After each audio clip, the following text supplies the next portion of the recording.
Hello everyone, welcome to the new session. In this session, I will explain another definite integral solving method called Simpson's one-third rule. The Simpson one-third rule is one of the most used to find the approximation value of a definite integral. A definite integral is an integral with lower and upper limits. Usually, to evaluate a definite integral, we first integrate using the integration techniques and then we use the fundamental theorem of the calculus to apply the limits. But sometimes we cannot apply any integration technique to solve an integral, and sometimes we do not have a specific function to integrate. Instead, we have some observed values in case of experiments of the function. In such cases, Simpson's rule help in approximating the value of the definite integral. Now, what is the Simpson's rule? Simpson's rule is used to find the estimated value of a definite integral. Please note that the integral should be definite.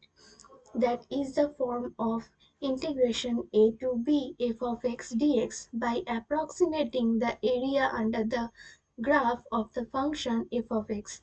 While using the Riemann sum, we calculate the area under a curve by dividing the area under the curve into rectangles, whereas using Simpson's rule, we evaluate the area under the curve is by dividing the total area into parabolas. Okay, in previous lecture, I have told that in trapezoidal rule, we divide the area under the curve into small trapezoids, but in Simpson's rule, we divide the area under the curve into parabolas. Here I have written the formula of Simpson's one-third rule, that is integration a to b f of x dx is equal to h by 3 into f of x naught plus 4 into f of x1 plus 2 into f of x2 plus 2 into f of xn minus 2 plus 4 into f of x minus 1 plus f of x minus 1. Okay, here n is an even number, which is the number of subintervals that the interval a comma b should be divided into. N is usually mentioned in the problem. Okay, x0 is a, which is the lower limit, and xn is equal to b, which is the upper limit. Here h is equal to b minus a divided by n, and x0, x1, x2 up to xn are the ends of the n subintervals. Simpson's one-third rule derivation. Let us derive Simpson's one-third rule where we are going to approximate the value of the definite integral, say a to b f of x dx, by dividing the area under the curve f of x into parabolas. For this, let us divide the interval a comma b into n subintervals x naught x1 comma x1 x2 comma x2 x3 up to xn minus 2 comma xn minus 1 comma xn minus 1 comma xn, each of with age, where x naught is equal to a and xn is equal to b.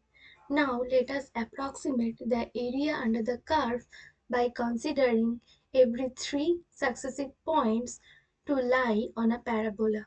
Let us approximate the area under the curve lying between x0 and x2 by drawing a parabola through the points x0, x1 and x2. Of course, all this may not come on a single parabola, but let us try to draw an approximate parabola through these 3 points. Okay, now I will show you this graph. Let us consider this is the graph of f of x. Okay, and this is the point x0, this is the point x1, and this is the point x2. I have told you that in points x0, x1 and x2 we are drawing a parabola. Let this is the parabola. Okay. And I have taken x1 as a origin, say O, and this is minus h and this is plus h. Okay, in this way we can divide the area under the curve from x domain a to b into n subintervals where n is a even number, and in this way we can draw in many parabolas, and then finally we sum the area under the curve, that means the sum of the parabolas. Okay, I think this is clear to you.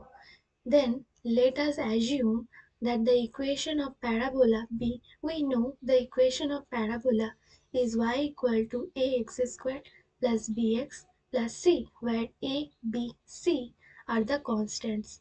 Then the area between x0 and x2 is approximated by the definite integral. We know the definite integral is written as area between x0 and x2 is integration minus h to plus h ax squared plus bx plus c dx.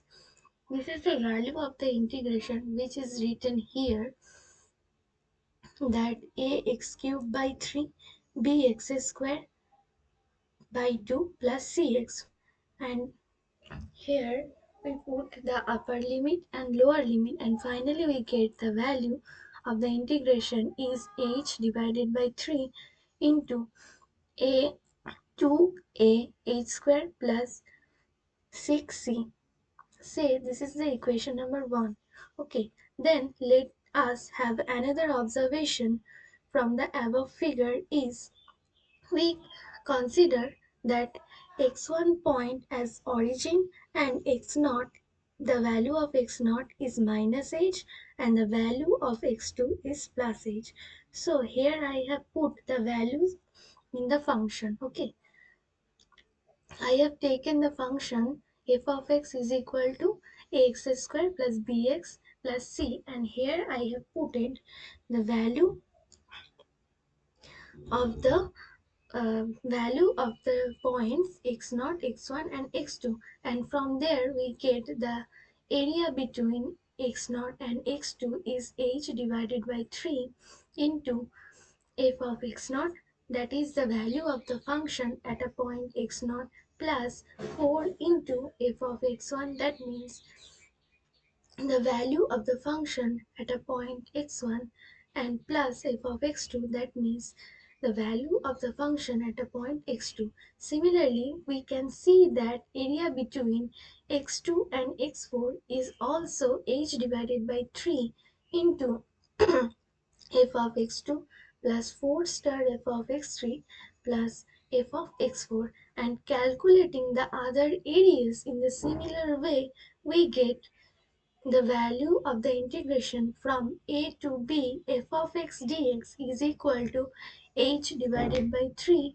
into f of x naught plus 4 star f of x2 plus f of x2 plus h divided by 3 f of x2 plus 4 star f of x3 plus f of x4, and up to plus h divided by 3 into f of x minus 2 plus 4 star f of x minus 1 plus 4 plus f of xn, and finally we get the value of the integration, that is equal to h divided by 3 into f of x naught plus 4 star f of x1 plus 2 star f of x2 up to 2 star f of x minus 2 plus 4 star f of x1 and f of xn.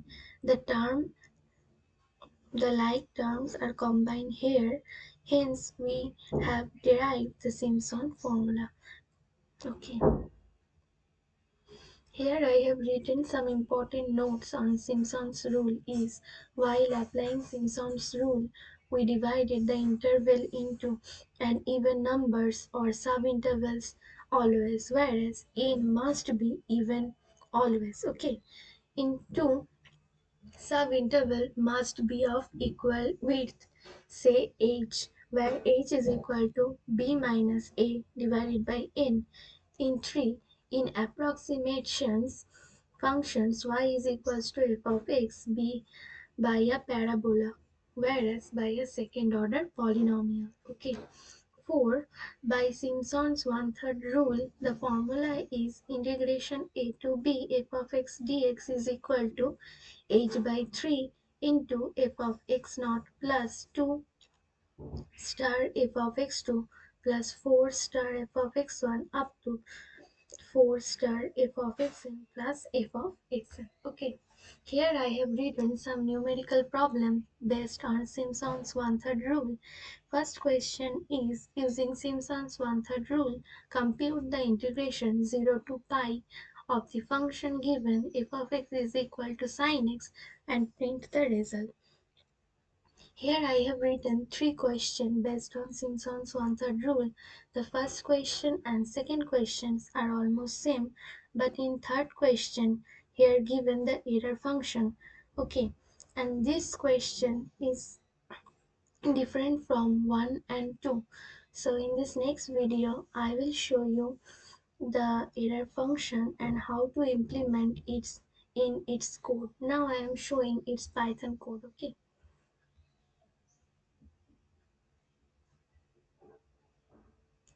It is its Python code. As usual, at first I import the packages, import numpy as np for defining the function and for defining the x domain. Okay.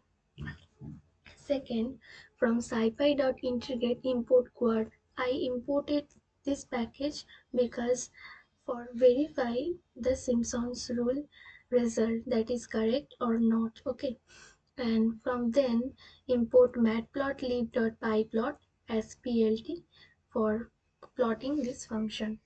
And here I have defining the initial value which is given in the question, that is x naught is equal to 0, which is the lower limit of the integration, and xn is equal to 2.0, this is the upper limit of the integration. Okay, and here I have written the x domain as np.linspace mean line space from x0 comma xn comma 100. I have taken the number of points in between x0 and xn as 100, and here I have input the subinterval. So I have written that n is equal to int, that means integer, and input enter the subinterval. Please note that the subinterval should be even numbers for the Simpson's one-third rule. And then I define the function as def, which is the keyword f of x, where f is the name of the function and x is a variable, and return this function, which is x cubed plus 2x squared plus 3. And I solve this integration by using scipy.integrate.quad package in one line, that the comment is result is a variable I have taken. So result is equal to quad. First argument is the function, second argument is the lower limit, and third argument is the upper limit. So I have written quad bracket f comma x naught comma xn. Okay, and finally print the value of the integration by using scipy.integrate.quad, and finally we print the result. Then I have written the code for Simpson's one-third rule. Okay, so define the function def, and I have taken the name of the function as Simpson. So def Simpson bracket x naught comma xn comma n, which are the arguments. Then I have defined that h is equal to xn minus x naught divided by n, and then I have written the integration is equal to f of x naught plus f of xn. Then I have taken a loop in between 1 comma n, and for this I have written for I in range 1 comma n and define a new variable called k is equal to x naught plus I star h. If I percent 2 is equal to 0, that means the even number, then the integration is equal to integration plus 2 star f of k. Okay, else integration is equal to integration plus 4 star f of k, and then we plug in the integration is equal to integration star h divided by t 3 and return integration. In this way we find the result of the Simpson's one-third rule. So I have put in another variable called result is equal to Simpson bracket x naught comma xn comma n. This is the arguments, and finally print the value of the integration by Simpson's rule. Okay, and then I have plotted this function that plt.plot x comma f of x, and I have also plotted the lower limit and the upper limit, and plt.show which shows the graph. Let's see that I have taken the subinterval as 12. Please note that the subinterval should be even numbers. Okay, and I get the value of the integration using scipy.integrate.quad is 15.33, and also get the value of the integration by Simpson's one-third rule is 15.33. That means the two values are equal. In this way you can check whether your result is correct or not, and this is the function looks like from x domain 0 to 2. Okay, I hope this is clear to you, and thanks for watching this video.